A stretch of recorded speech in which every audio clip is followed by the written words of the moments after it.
안녕하세요. 신진아입니다. 고객분들이 많이 묻는 질문 중 하나가 바로 이것입니다. IRA와 Roth IRA 중 어떤 게 더 유리한가요? 결론부터 말씀드리면 어느 것이 더 좋다가 아니라 개개인들의 상황에 따라 다를 수 있습니다. 오늘 영상에서는 Traditional IRA와 Roth IRA의 공통점들과 몇 가지 차이점들을 정리해 드리겠습니다. IRA는 Individual Retirement Account이라고 부릅니다. 1974년도에 에리사라는 법안을 통해 도입되었는데요. 모든 국민들에게 정부가 매년 일정 금액의 세금 혜택을 줌으로써 모든 분들이 각자 은퇴 준비를 하시도록 만든 계좌입니다. 첫 번째, 나이에 따라 매년 기여하는 금액이 달라집니다. IRS는 세법에 따라 물가 상승률을 반영하여 401K와 Traditional IRA, Roth IRA 등 연간 불입 한도를 조정합니다. 다만 이것이 매년 자동으로 인상되는 것은 아니고요.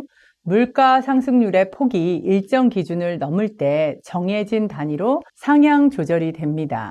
Traditional IRA와 Roth IRA 모두 기여 한도 금액은 동일하게 적용됩니다. 2025년도 기준을 한번 보겠습니다. 50세 미만 경우는 매년 7,000불까지, 50세 이상인 경우는 1,000불 캐치업이 있어서 총 8,000불 기여 가능합니다. 2026년도 경우는요, 50세 미만은 7,500, 50세 이상은 1,100불 캐치업이 있어서 총 8,600불까지 개개인이 기여하실 수 있습니다. 두 번째, IRA는 근로소득이 꼭 있어야 가입이 가능합니다. Roth IRA와 Traditional IRA 모두 동일하게 적용됩니다. 즉, 근로소득, earned income이 기여 금액 이상이어야 합니다. 예를 한 가지 들어보겠습니다. 어떤 분의 근로소득이 4,000불이라면 이분은 올해 4,000불까지만 IRA를 통해서 기여하실 수 있습니다. 자, 어떤 분의 근로소득이 올해 2만 불이라면 이분은 50세 미만일 경우 7,000불까지 전액 기여하실 수 있습니다. 이 또한 2025년도 기준입니다.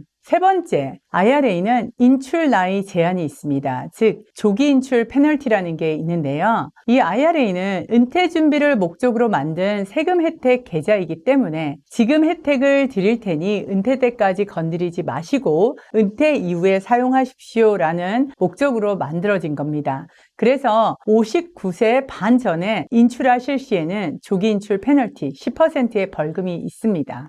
자, 네 번째, 배우자는 소득이 없어도 기여가 가능한가요? 입니다. 예를 들어서 부부 합산 신고를 하신다면 한 배우자에게 근로소득이 있어도 다른 배우자, 근로소득이 없는 배우자 경우 spousal IRA를 통해서 두 사람 모두 IRA에 기여하실 수 있습니다. 단 조건이 있는데요. 부부 전체 근로소득이, 즉 한 분이 버시는 근로소득이 두 사람의 IRA에 기여하는 총 금액의 이상이셔야 합니다.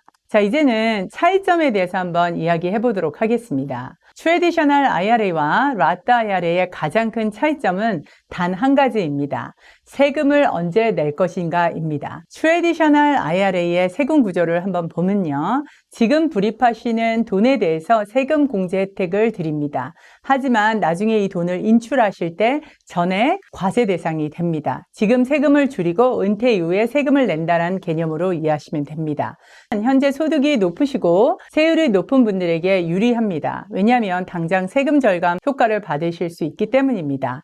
하지만 세금을 받지 않았기 때문에 정부는 어느 기간이 되면 세금을 받아야 되기 때문에 RMD, 즉 필수 인출 의무가 적용이 됩니다.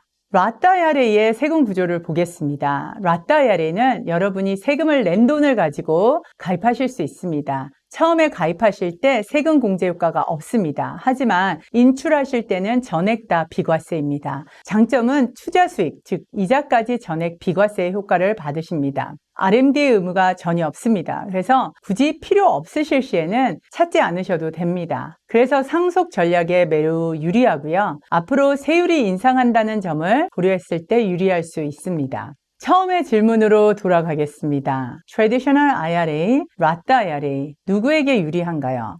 Traditional IRA는 지금 소득이 높고 세율이 높으신 분, 은퇴 이후에 세율이 낮아질 것으로 예상되시거나 지금 당장 세금 절감 효과가 필요하신 분들에게 유리합니다. 그렇다면 라타 IRA는 현재 소득은 낮지만 앞으로 소득이 올라갈 가능성이 있으신 분들, 또한 미래 세금 인상을 대비하고 싶으신 분들, 본인이 현재 준비한 모든 노후 은퇴 플랜이 다 과세 대상이기 때문에 비과세 상품을 준비하고 싶으신 분들, 또한 상속 플래닝을 고려하시는 분들에게 유리하실 수 있습니다. 결국 어떤 IRA를 선택할지는 세금 예측 게임이라고 생각합니다. 미래 세율이 지금보다 높아질까요? 낮아질까요? 은퇴 이후에 여러분의 소득은 얼마나 될 거라고 생각하십니까? 이 질문에 대한 답에 따라 전략은 달라질 수 있습니다. 세금 분산 전략, Tax Diversification을 권해드립니다. 은퇴 후 여러분의 소득을 과세 소득과 비과세 소득으로 잘 활용하신다면 은퇴 후 세금을 조절할 수 있는 선택권이 생길 수 있습니다. 결국 중요한 건 어떤 계좌가 더 좋다 아니다가 아니라 내 소득과 내 나이와 내 은퇴 계획, 그리고 현재 개개인이 어떤 방식으로 은퇴 준비를 하고 계신지, 또한 현재 여러분들이 어떤 구조로 자산을 관리하고 계신지에 따라 달라질 수 있기에 저는 한 가지만 선택하기보다는 이러한 세금 분산 전략을 통해서 은퇴 전략을 세우실 것을 권해드립니다. 감사합니다.